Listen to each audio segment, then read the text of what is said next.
There are a couple, so you get taught knots, and I find half of them are absolutely useless and are just not needed for me. Simple is good. But the two knots that have got a slight bit of complexity about it is the prusik knot and the trucker's hitch. I use them all the time. So the first one being a truck. If you go on YouTube now and search the best ridgeline, you'll get about 100 videos. Everyone's got a different way and a different method. There are some good ones. So the gentleman behind that set that tarp up, he's using an old school jungle line, which I believe the Scouts invented, which is 2 pieces of paracord running parallel and then knots a fist length apart. Super handy, because usually you've got a piece of wood on the end, and they're great to wrap around the tree, because where you can separate the paracord, you've got these natural loops, so your piece of wood you can pass through and you can create it. If you've got a load of you together, you can join them together if someone's fallen off a cliff. Like, there's so many good things about that. Other than that, I've tried every other ridgeline going, and I've just come back to the simple is best, just a piece of paracord. So wrapping it around this tree, obviously you can do a marlin spike. So a lot of people, instead of doing this, to make this quicker, would feed that through the loop, find a twig on the ground and pull it through that way, because then when you want to leave, pulling that piece stick out, you're gone. It locks off. Yeah, it just locks off with a stick on the ground. Me personally today, I just looped it through like that. But I will wrap it around a tree, and when I'll get a rough tension here, about a foot away, I'll pinch that, and all I want to do is make a loop in here, and now I'm going to feed this through to make a loop. I got this wrong for so long and realised if I take this piece, it's not going to work. If I take this piece, it will. So if I were to take that through there and literally just make a simple loop, what I'm about to do will work. But if I took it from that side, it won't work. It will close on itself. So I'm bound to get that wrong. Take that round, I'll feed that through my loop. So at this point I'm going to pull and get the tension. There's something to do with physics and levers and stuff. I don't really understand it, I just know that it works and it can get super tight. So if I start pulling on that now, that's good. That with the leverage, you're not going to get a tighter ridge line than that. If I'd have taken the loop from that end, it would have closed on itself and I can't leave an area quickly. It's just not going to come undone. It's super tight now. It will get looser, because the idea, the whole principle now is you have to pinch that. Keeping the tension, you have to pinch it and put a half hitch in. Which is as simple as that. So you put a half hitch in, and now your ridge line, it's just not going anywhere, but the idea is the quick release element. So I want to get out, and I'm good. And I'm gone for it. Yeah.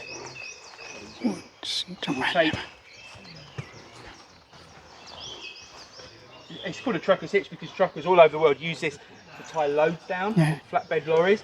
So we pull, we get our tension, we're happy with that. We pinch here, we go over and through, and then tuck it up against there, and that's it. Nice. That won't. If you want extra security, like I've done up there, you do it twice. Do it twice. So when I pull that, I can pull through the first and then pull it again and pull through the second. But it's just not going to come undone. So out of every ridge line I've ever made, that's it. It's the best one. And the second thing is the prusik knot. Where is it? So every time in my pack, I've got like these fist-size pieces of paracord, just because I use them for absolutely everything. And these ones are as simple as taking them over your ridge line, looping it through once, twice. I mean, to be fair, you can do it as many times as you want, but I do 3 times. And then you just fiddle around with it, make sure it's tidy, and make sure all the knots bind up. So any ridge line I've got, I usually have about 5 of them on there. The end 2 are for getting a tarp tight, but the middle 3 could be for hanging a lantern, could be for all sorts of stuff. And the benefit to this knot is going to be a prusik knot, similar to a taut line hitch, is going to be, we can always move it, super simple. All right, prusik knot, we can move it, but as soon as we put tension on the knot itself, it's not going anywhere.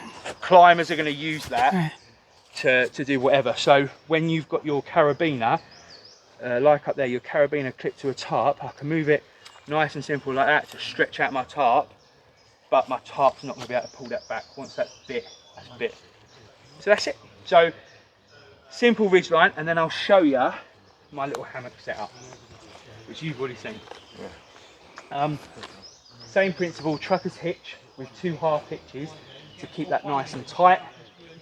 And then tarps now are super cheap on Amazon. Everyone's buying 3x3 tarps, 3.5, 3.5. This is a 4x4 DD tarp. I camped a lot in tents, which had huge advantages, especially the winter. Stop it like for wind deflection, for weather, everything. I remember it was one of the first times I went out in Stormbert, which is a schoolboy area. I went out in Stormbert in a hammock, and it was ridiculous, but I did it, and it was a bad night's sleep.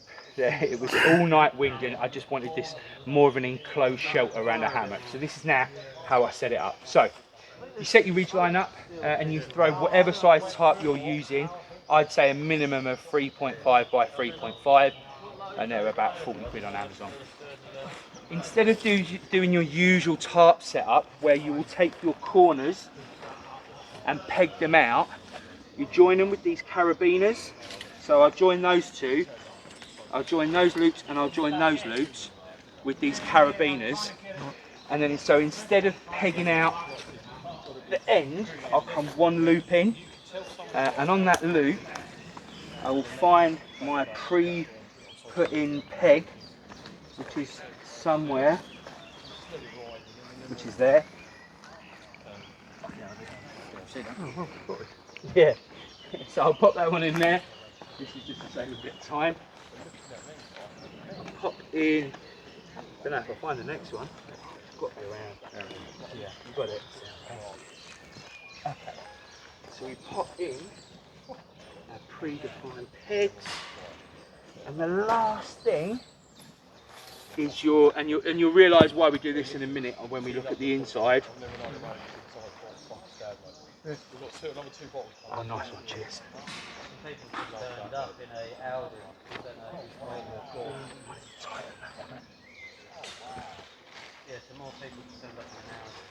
Cool. Oh, they're not with us. They're not with us. Ah. Yes, a bit better. So carrying your tarp out with your guy lines all attached like this, picking up a stick when you're out and about.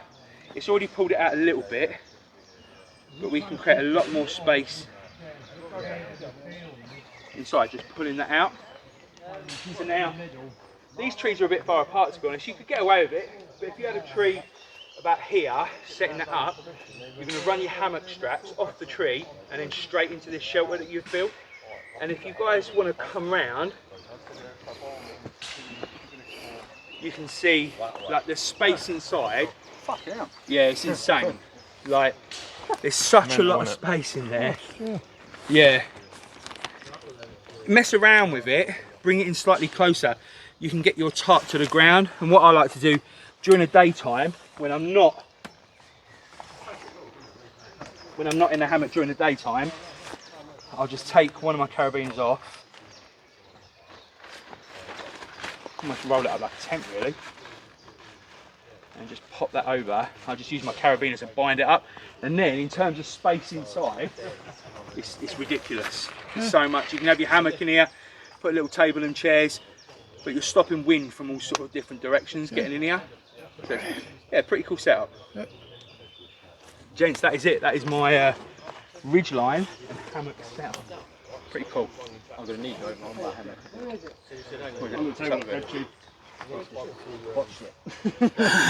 Would you be able to get that low to the ground? Yeah, yeah, set your ridgeline. This time of year, you want the airflow because it gets too warm in here. It gets too warm, and you will get a bit of condensation as well. So you kind of mess up that. A good foot clearance is going to be good for this time of year. in the winter, you want to peg that right down, get that a lot tighter, a lot closer. And that'll all depend on this height here. Yeah, you can alter it there, or I mean, you could get that closer to the ground if I was to adjust my guy lines. But obviously, all I'm going to be doing to reduce that angle is to bring that in, so I'll have less space. So I can choose. You can either have more height and it be narrower, or I can have it lower and wider. You know, especially if you've got a little chair, and if it's like Baltic out there, it's freezing cold, we're raining, and that's where I'm going to be sort of spending the next few hours. I can have a nice little chair and table in there next to my hammock, and kind of shelter myself from the weather, because a lot of people are always going to go towards tents because they think their hammocks are quite exposed, where yes, it is more exposed, but there are ways of doing it. You can go online. I've seen them selling for like a couple £100 now, and it's specific hammock tarps that are all cut to size, and they're all beautiful, and they make this amazing pod shape, but you can make it with that 30-40 quid tarp just as easy, and spending all that money. But that's it, gents. Cheers. Right, no worries.